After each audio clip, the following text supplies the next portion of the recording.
He rode out with a rifle slung low and hunger gnawing at his belly, but what he found in those cedar hills wasn't deer. It was a woman, barefoot, bleeding, and Apache. She didn't speak, didn't flinch, just stared through him like she'd seen death, and didn't care to dodge it again. His trigger finger twitched, his breath hitched. This hunt had nothing to do with meat anymore. And by the time the sun set behind those ridgelines, that cowboy would be forced to choose between the laws of men and something far older, something sacred. Don't forget to like this video and subscribe to the channel so you never miss a ride into the Old West. Elijah Kane rode out before first light, the rifle slung across his back, groaning with rust and memory. The wind whistled low across the brittle grasslands, curling through blackened junipers like a warning whispered from the bones of the land itself. His boots were dust-worn, the soles stitched twice over, and the saddle beneath him creaked with every rise and fall of his breath. He hadn't eaten since yesterday's dusk, nothing but a strip of rawhide and half a flask of cold coffee, and now his stomach gnawed at his insides like a wild thing locked in a trap. But hunger wasn't the only thing chasing him. There was war behind his eyes, blood-soaked fields back east where brothers fell into each other's arms, torn open by cannon fire. There was the scream of wood splitting in a cabin fire, the sound of her voice, Anna's voice, cut off mid-prayer. He still smelled the smoke sometimes, even in open air. The cattle camp he'd left behind was dry as bone steers dying from belly, fever, boys too soft or too cruel to ride beside, and the foreman had stopped meeting Elijah's gaze weeks ago. So he rode west, alone, as always. The sky was low and gray, the kind of color that made bullets feel heavier. He passed through a canyon once sacred, now scarred by logging trails and rifle shells. He muttered under his breath, not prayers exactly, but scraps of old words his mother used to say, half holy, half curse. As the land climbed and the pines thickened, he dismounted, tied the reins loose on a cedar branch, and moved forward on foot. The world hushed around him. No birds, no wind, just the crunch of dry needles beneath his boots. Then came the grove, silent and soaked in shadow, the kind of place where time slows, and something unseen presses on your shoulders like wet wool. He paused at its edge, heart kicking hard against his ribs, and took a slow breath. There was a knowing in the air, an ache buried deep in the dirt. He stepped forward, just one step, and the grove swallowed him whole. Inside, the trees arched like spines, bark etched with old claw marks. Moss clung to the rocks like forgotten skin. A raven cried out once, then was gone. Elijah raised his rifle, finger grazing the trigger. Not because of what he saw, but because of what he felt. There were no deer, no game trail, no fresh scat, just silence. A heavy kind, a waiting kind. Then he saw her, still as stone. A shape pressed against the base of a split boulder. Bare feet streaked in blood and dust. Dark hair tangled across her face, lips cracked and trembling. Apache. Small, but not a child. Eyes wide, but not afraid. They locked onto his, and something inside him buckled. She didn't blink, didn't beg, just stared like she already knew the end of the story. His rifle sagged in his hands. His mouth went dry. There was no sound but the thud of his heartbeat, loud now, like a warning drum. For a breathless moment, they were alone in a world that had forgotten everyone else. Her stare bored through his chest, past the flannel, past the scar tissue, into the part of him he'd tried to kill with whiskey and silence. He didn't know if she was dying or dangerous. Maybe both. Maybe neither. But the moment stretched and held.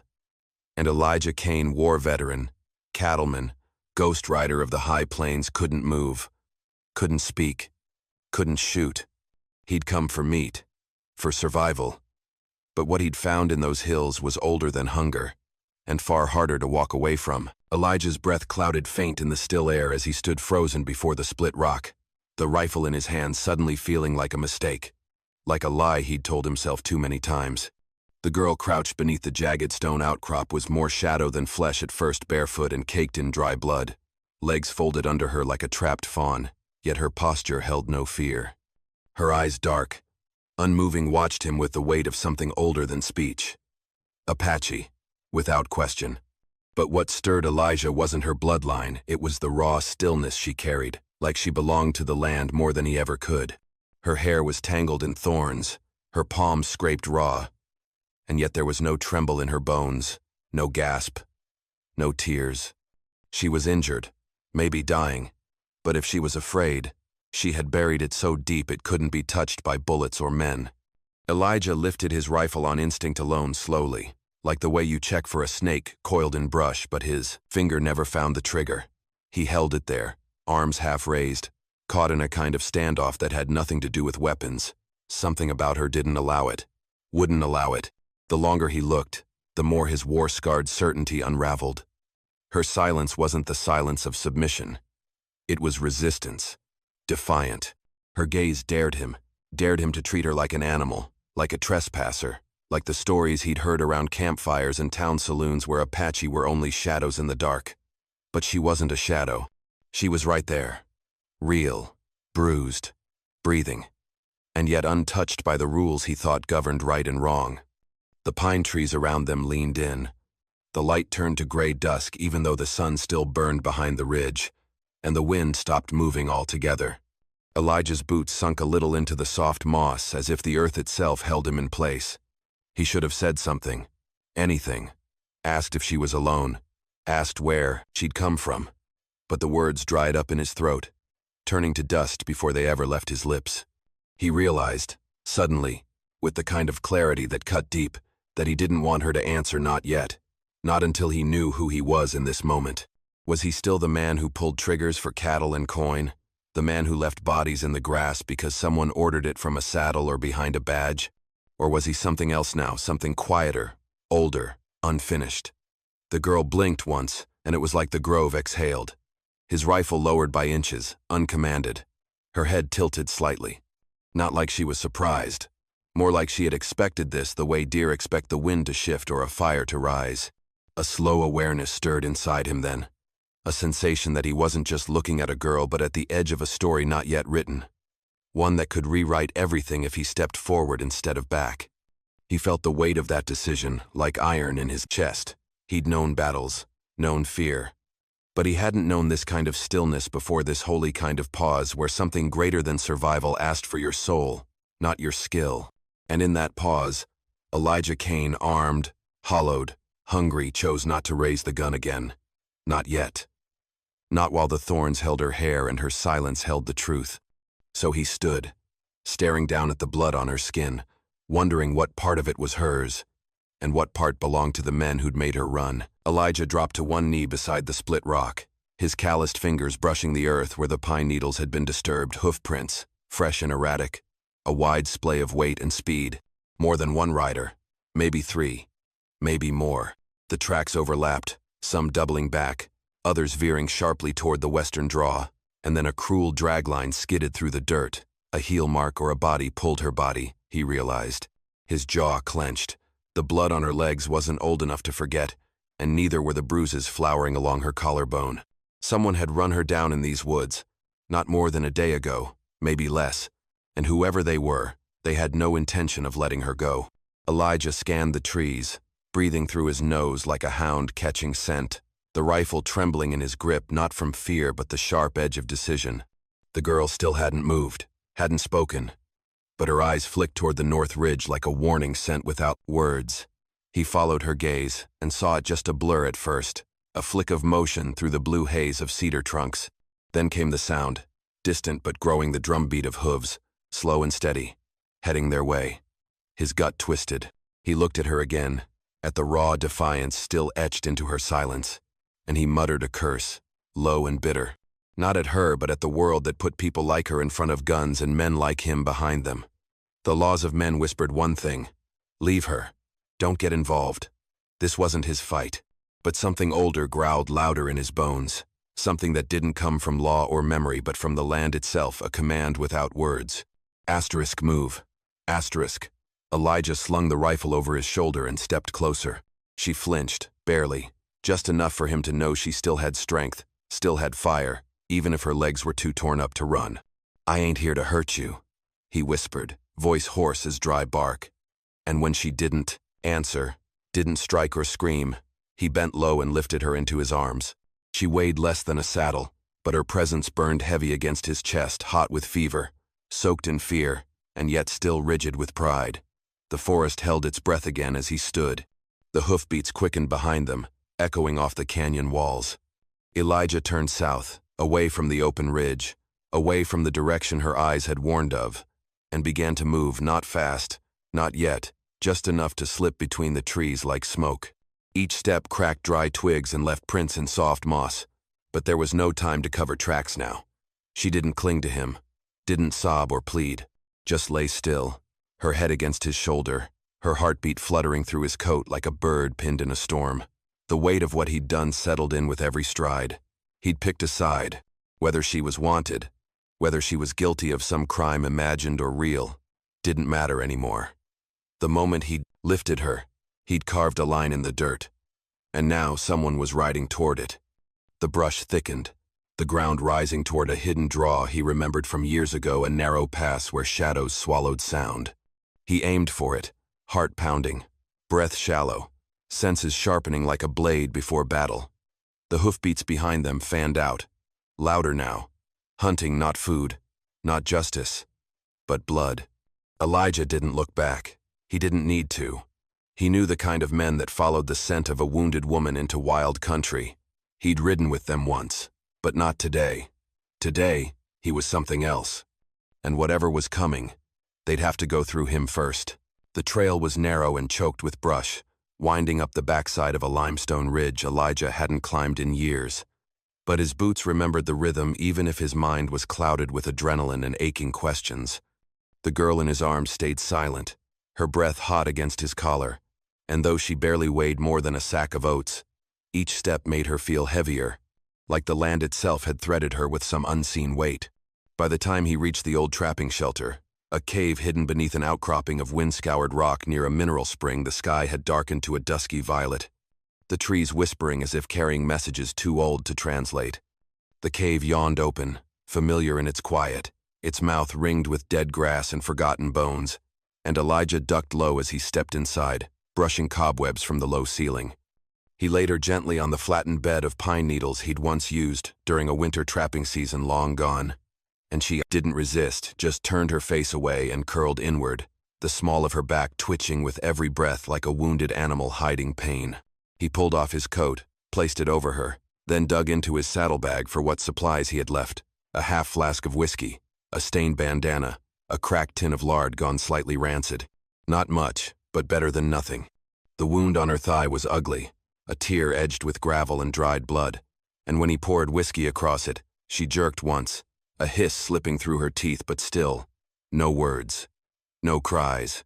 He whispered something half apologetic and went to work, cleaning the worst of it, wrapping it tight, and doing what he could for the scrapes on her arms and the bruises that ringed her wrists like manacles.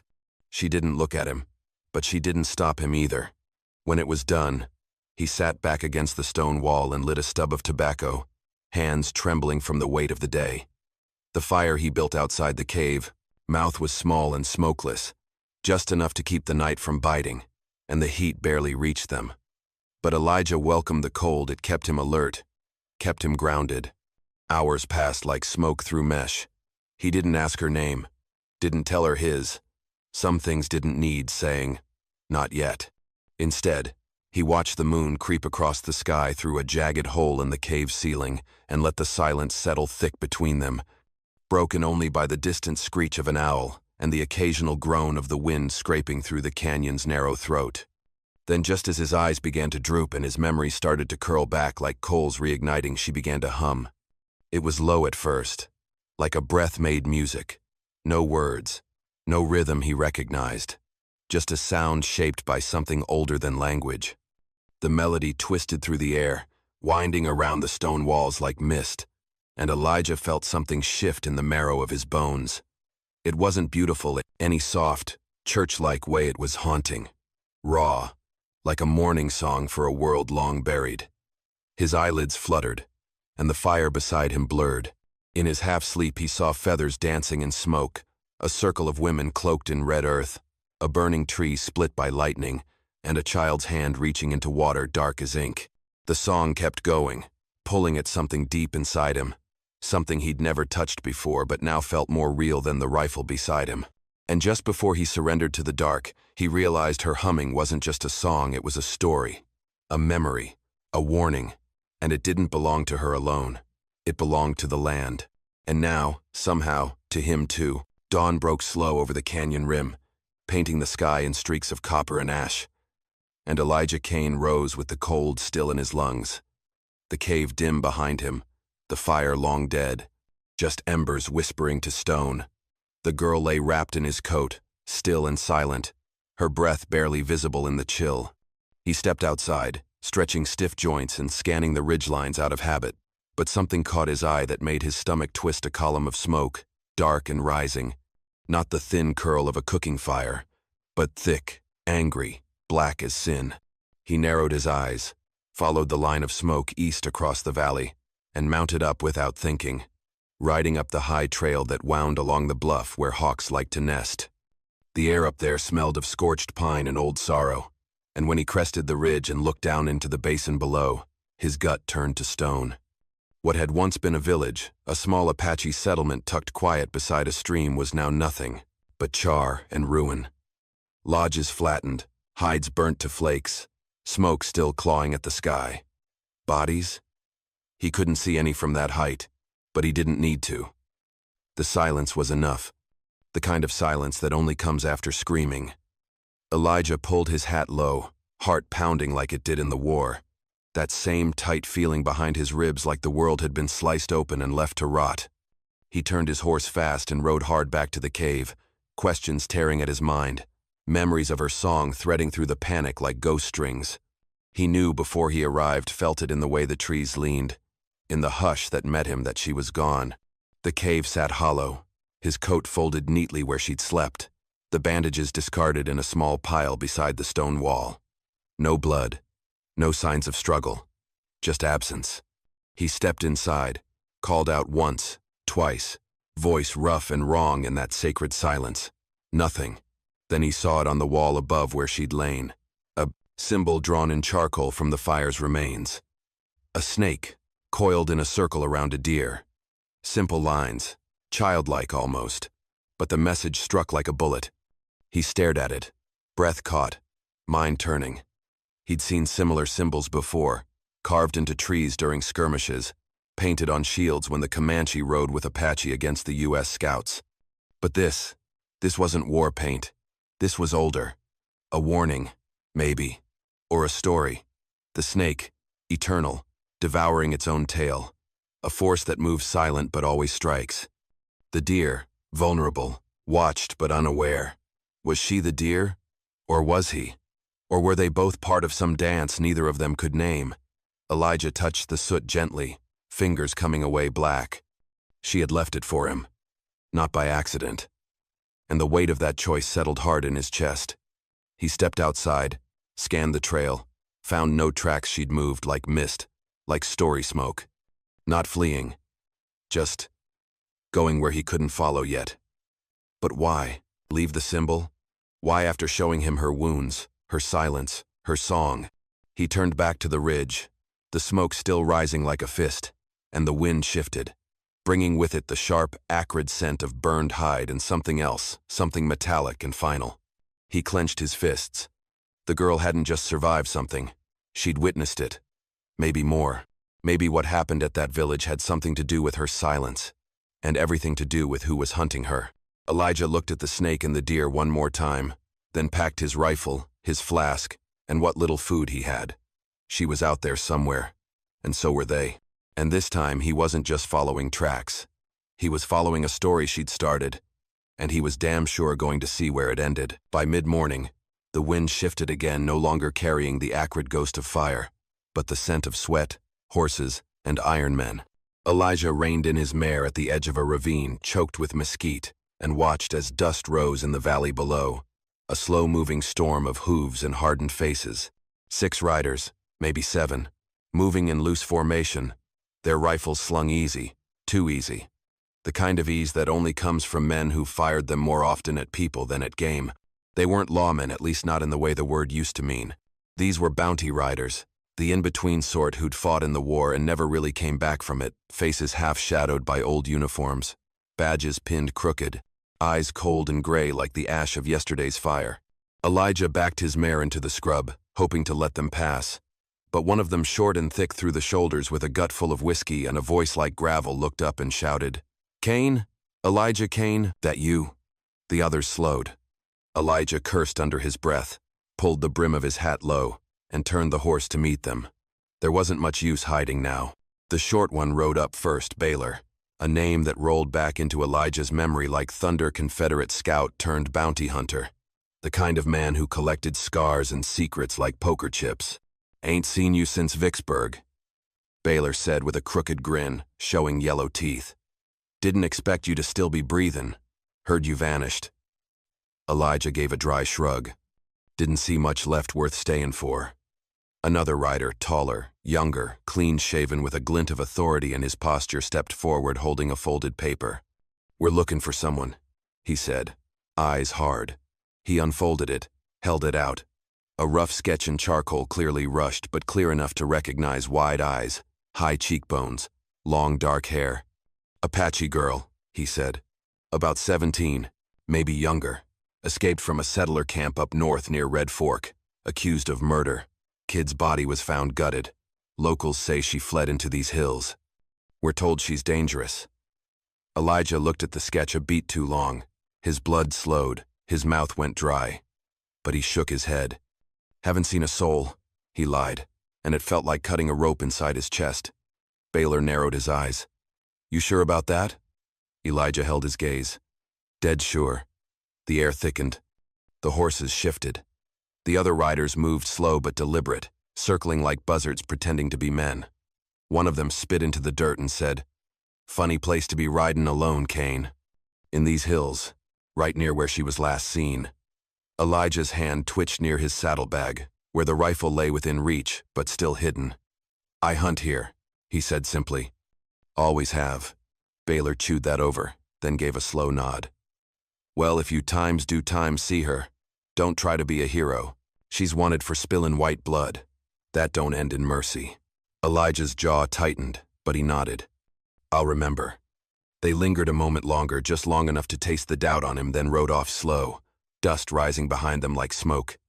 Elijah didn't move until they were gone from sight. Then he exhaled hard, ran a hand over his face, and stared down at the sketch.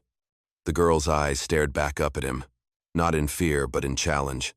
The story was spreading now, like wildfire. And whether she was guilty or not, it wouldn't matter. Not to men like them, not to this land. She was hunted. And now, because he'd lied, so was he. The moon hung low and yellow over the hills, casting a soft glow that rippled across the spring like breath on glass. And Elijah followed the faint sound of water until he found her again kneeling by the edge of the stream, hands moving with eerie precision, arranging twigs, feathers, and small animal bones in a pattern that made his skin prickle. She hadn't heard him, or maybe she had, and simply didn't care. Her attention fixed on the fragile geometry she was building, circles within lines. Bones pointed north, a coil of snakeskin placed carefully at the center like the eye of some silent god. Elijah stepped closer, boots crunching softly on pebbles, and she turned her face toward him, dirt-smudged, half-lit, but somehow clearer than any face he'd ever known. Her voice came out raw, barely brushing the wind. "They killed my brother," she said, and the words settled into his chest like nails. "Took his heart, left the rest for crows." She didn't cry. Didn't scream. Just said it like stone falling into water, heavy, final. Her eyes flicked east, toward where the bounty riders had gone, and Elijah followed her gaze, the dark rising behind his ribs. His hands opened and closed at his sides, fists forming and unforming like they didn't know what to hold on to anymore. He knelt beside her, unsure if he was trespassing or witnessing, and stared at the arrangement she'd made, primitive, but not random. It pulsed with meaning, the kind only the old blood understood. She touched the center of the circle, fingers lingering on the snakeskin, and whispered something in a language he didn't know but felt deep in the meat of his bones. Then silence again. Elijah looked at her, truly looked, and saw not a child, not a fugitive, but a vessel carrying something broken and burning. He wanted to ask how she survived, wanted to ask what they'd done before they took her brother's heart, but the questions lodged in his throat like thorns. Instead, he asked the only thing that mattered. "What do you want to do?" Her eyes flicked to his calm, sharp, as if she'd been waiting for him to finally ask. "Make the dead speak," she said, "and the living pay." The wind shifted, and the fire in her circle flared from a single coal into a tight, controlled flame. Elijah sat back, feeling the weight of her words pull against everything inside him, against the rules he'd learned, the lines he'd followed, the ghosts he'd tried to forget. White law said she was a fugitive. Tribal justice said she was owed blood. And something else, something quiet and human, whispered that maybe she just wanted someone to stand beside her, not to speak or lead, but to witness and not look away. He remembered the sketch in the bounty rider's hand, remembered the village, blackened and hollow, remembered the fire that took his Anna, and how no one had paid for that either. His hands trembled. He clenched them tighter. The split inside him widened until it wasn't a crack but a canyon. "If you stay," he said finally, voice thick, "they'll find you. Maybe soon." She didn't answer, just kept feeding bone and ash to the fire like it was a question that didn't need answering.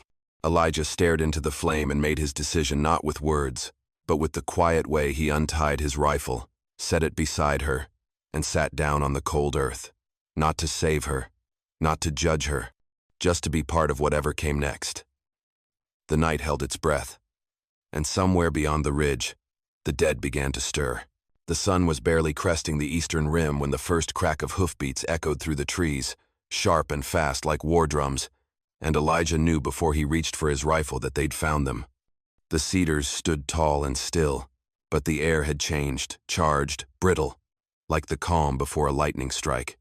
He barely had time to pull the girl behind the boulder near the cave entrance when the first rider crested the ridge, shotgun glinting in the morning light. The moment stretched, breathless, and then the gunfire started.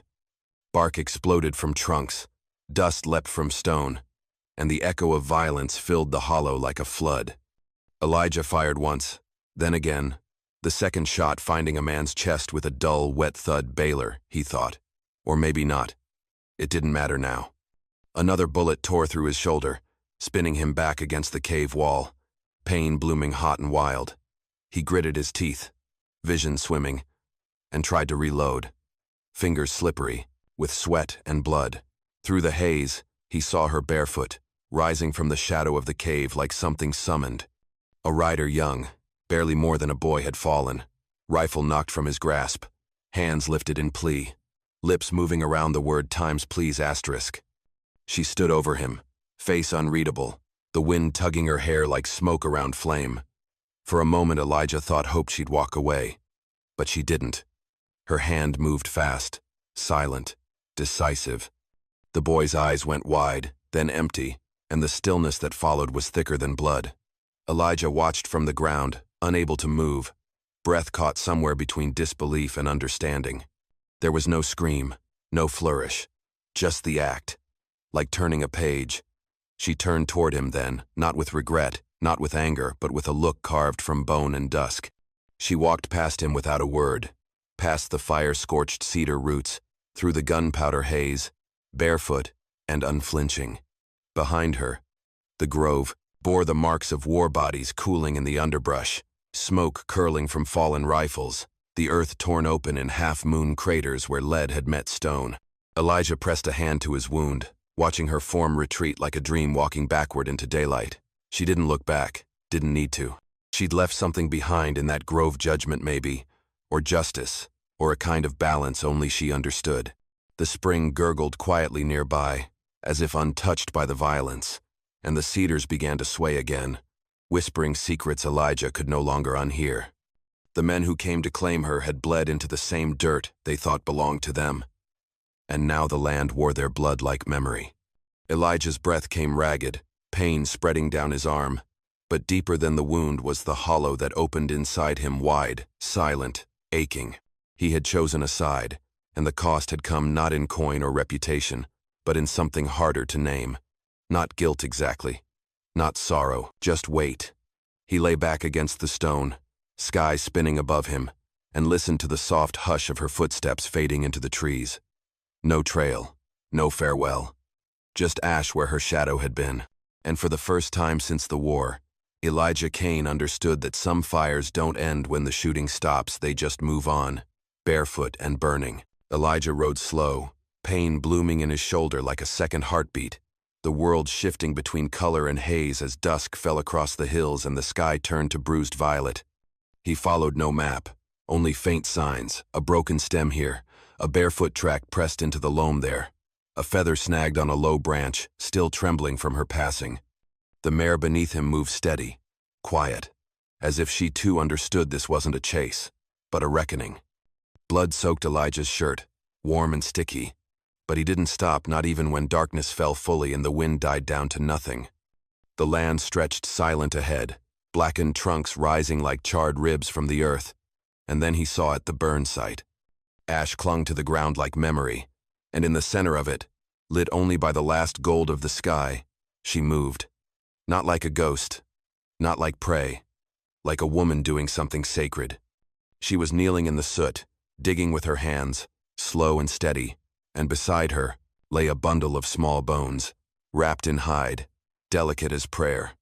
Elijah dismounted with a grunt, staggered, but made his way closer without speaking. She didn't look up. She didn't need to. Her song was barely more than a breath, a thread of melody that had no words, only weight. It wound through the trees like smoke, curling into the open night. He stood for a long moment, then knelt beside her, gritting his teeth as fire flared down his arm. Still, he didn't interrupt. There was something holy about her silence, something heavier than grief. The bones were placed gently into the earth, one by one, her fingers brushing each with care, skull, rib, tiny fingers bound in sinew. Elijah's throat tightened. A child, maybe. Maybe her brother. Maybe someone else. It didn't matter. The wind didn't stir. No birds called. The trees leaned in, listening. She finished burying the last of them, smoothed the dirt with her palms, then set a circle of stones on top, not as a marker but a ward, something to keep whatever remained below from being pulled back into violence. Her song faded, and then she just sat, still as the land itself. Elijah didn't speak. Words had no place here. He simply stayed there beside her, his hand resting on the dirt, feeling the cold press through his palm like penance. The stars blinked into the sky one by one, slow and deliberate, as if called forth by what they had witnessed. Something eased in him then, not forgiveness, not peace, but release. Like a poison pulled out after too many years. The ache in his chest quieted. His breathing slowed. He didn't feel clean, he wasn't sure he ever could, but he felt emptied. And in that emptiness was something he hadn't known he'd needed. Not redemption, not salvation, just the absence of rot. The girl finally turned her face to him, eyes reflecting firelight from a world that no longer burned. She didn't speak. Neither did he. They just sat there, two shadows beneath the stars, bound by dirt, by silence, by what had been taken and what could never be returned. And in that stillness, Elijah Kane realized something else. He hadn't followed her to save her. He'd followed her to bury something of his own. Morning came slow, crawling over the hills like a weary animal, the kind of light that doesn't pierce but settles, soft and gold, as if even the sun knew this was a place to tread gently. Elijah stood by the grave one last time, shoulder bandaged tight beneath his shirt, pain pulsing low but bearable now, quieter somehow in the hush of dawn. She was asleep not far off, wrapped in shadows and silence, her face turned to the earth as if listening to what it still had to say. He didn't wake her, didn't try. Some part of him knew this moment wasn't meant for words, not anymore. Instead, he knelt near where her hands had shaped the stones and set down what little he had left, his blanket, worn thin at the edges but still warm. His father's knife with the bone handle and broken sheath, and the last of his food wrapped in oilcloth. Offerings, not payment, not penance, just pieces of himself, surrendered like a man laying down arms he didn't want to carry forward. He lingered a moment, hand brushing the edge of the circle she had made, then turned to his mare, swung up into the saddle with a grunt, and began to ride, not fast, not eager, just steady.